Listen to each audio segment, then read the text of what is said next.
ভারতের বিরুদ্ধে ভবিষ্যতে যে কোনো দুঃসাহসিক পদক্ষেপের জবাব ভয়াবহ ও বেদনাদায়ক হবে বলে কড়া হুঁশিয়ারি দিয়েছেন পাকিস্তানের সেনাপ্রধান আসিম মুনির।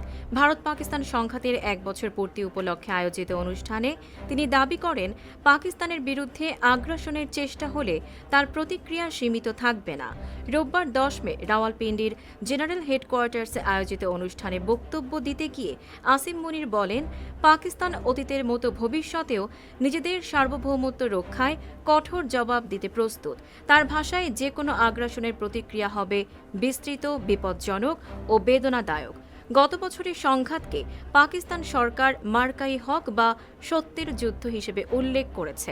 সেই প্রসঙ্গ টেনে তিনি দাবি করেন, ২০২৫ সালের মে মাসে ভারত পাকিস্তানের ভূখণ্ড ও সার্বভৌমত্ব লঙ্ঘনের চেষ্টা করেছিল। তবে জাতীয় ঐক্য ও সামরিক সক্ষমতার মাধ্যমে পাকিস্তান তার জবাব দিয়েছে বলেও মন্তব্য করেন তিনি। इस जंग में भी हिंदुस्तान एक बार फिर अपनी फरसूदा सोच और खुद फरेबी का शिकार हुआ।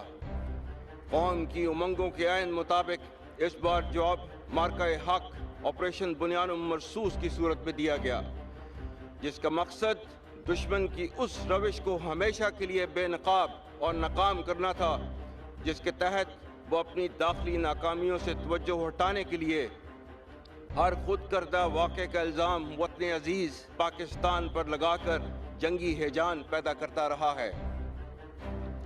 हिंदुस्तान इस वहम व गुमान में था कि वो पाकिस्तान को अस्करी जाहिरियत और सफारती तन्हाई का निशाना बनाकर ताकत का तवाज़ुन तब्दील कर देगा और खित्ते में अपनी बर्तरी साबित करेगा। लेकिन दर हकीकत आलमी और अस्करी माहिरीन जानते हैं कि हिंदुस्तान के ख्वाब उसके कदोकाठ और सलाहियत से कहीं बढ़कर साबित हुए। दुश्मन शायद भूल चुका था कि अहले पाकिस्तान और अफवाज पाकिस्तान ना तो पहले ताकत के गलबे से मरूब हुए और ना ही आइंदा कभी होंगे इंशाअल्लाह। ভারতের বিরুদ্ধে অভিযোগ তুলে পাকিস্তানের সেনাপ্রধান বলেন, অতীতেও একাধিকবার মিথ্যা অভিযোগের ভিত্তিতে ইসলামাবাদের ওপর চাপ সৃষ্টি করা হয়েছিল, তবে প্রতিবারই ভারত ব্যর্থ হয়েছে বলে দাবি করেন তিনি। তিনি আরও বলেন, পাকিস্তানের সশস্ত্র বাহিনী কখনো শক্তির ভয় দেখিয়ে দমিয়ে রাখা সম্ভব নয়।